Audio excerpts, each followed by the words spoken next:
Hello and welcome to my channel. If you're new here, my name is Mekka and today I will be using the Kaleidos Makeup Astro Pink palette for the first time. I just ordered it and got it during their lockdown when they were having a sale, and this was one of the palettes that I was missing. I'm still missing the bronze palette, but I'm not sure if I will ever purchase it because it's relatively neutral. It's a good kind of neutral, but still it's like I already have a lot of those shades. So this is how the palette is looking. It's really stunning. I was so drawn to these three shades right here, and as you can see, that's what I did with my look today. But I'm just going to show you the swatches of this palette, and then I will go ahead and show you this look. And then I will share some of my opinions of this palette and the eyeshadows. I do also need to mention that Kaleidos Makeup started sending me PR after I bought a couple of their palettes. So I have gotten their brushes, which are the ones I'm using almost in all of my videos, but also in this video. And they sent me their highlighters and lipsticks, just so you're aware of that. But all of the eyeshadow palettes I have bought myself, and the fact that they do send me PR does not change any of my opinions of any of the products, just so you're aware of that. If you have any questions about my experience with any of them, then just leave me a comment down below. So let's just start with the swatches.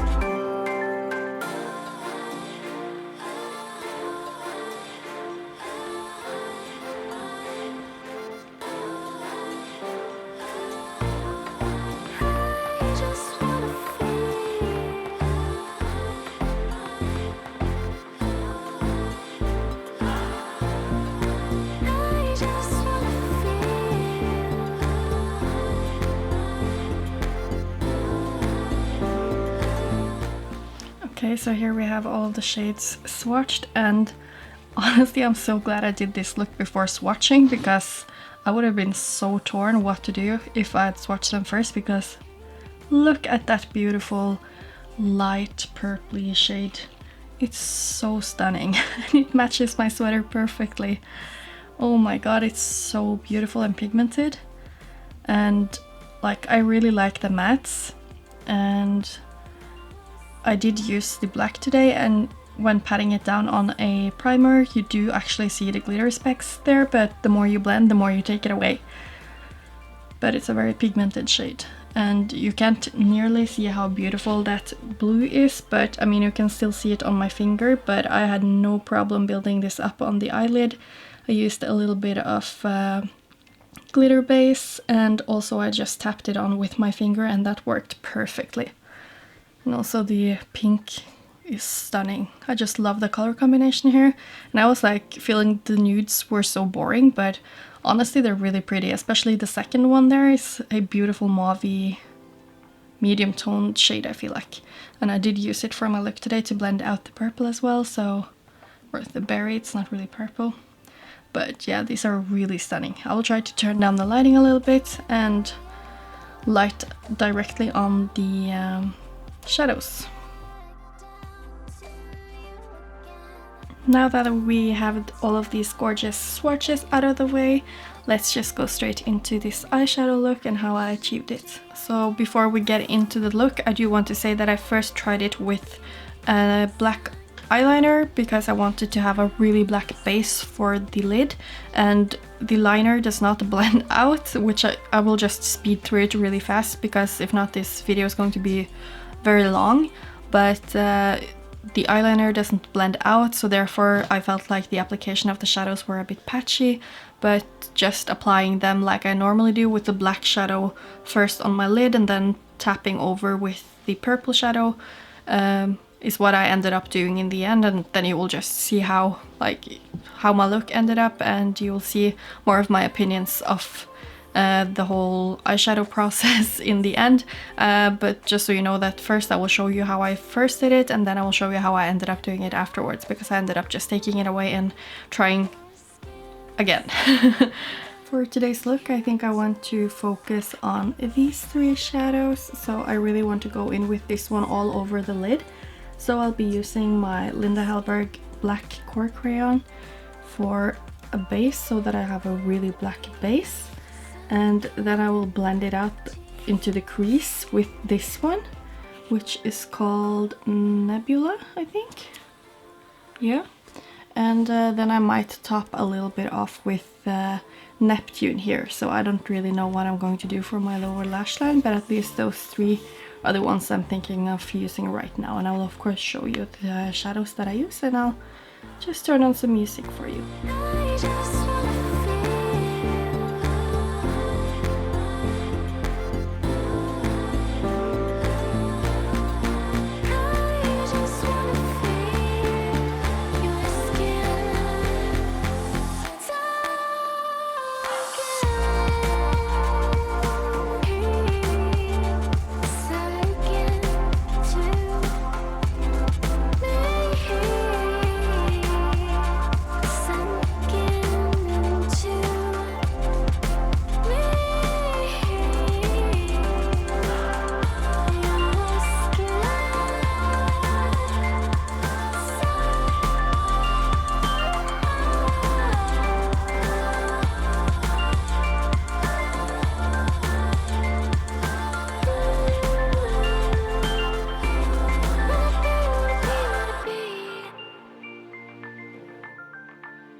I am just hopping in here to say that I found it a little bit easier to blend the shadows once I applied the dark black first, and then, like I usually do, the darkest first and then tap over with the other one. But as you can see, there's not really much sparkles here, and I do have to work a little bit more with the blending because blacks are not easy to blend, but it's very, very pigmented.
That is my finished look with this palette, and I do really enjoy how it ended up looking.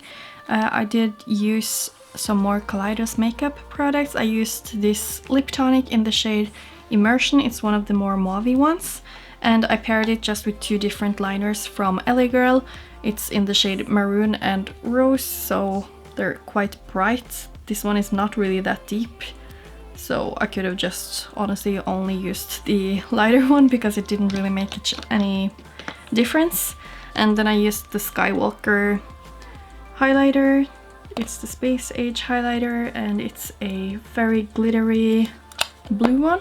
And I used it both on my cheeks and on my inner corner, but I used the same brush for my inner corner that I used with my lid, so it did get a little bit darker because it still had a tiny bit of shadow left, even though I used my color switch.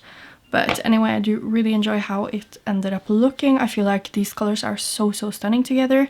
I will say I did have, I wouldn't say like necessarily difficulties, but they were a little bit harder to work with. I don't know if it's my technique, because I've seen a lot of people not having any problems with these, so I don't really know if I need to use a different eyeshadow base, because now I'm using my NARS smudge proof primer.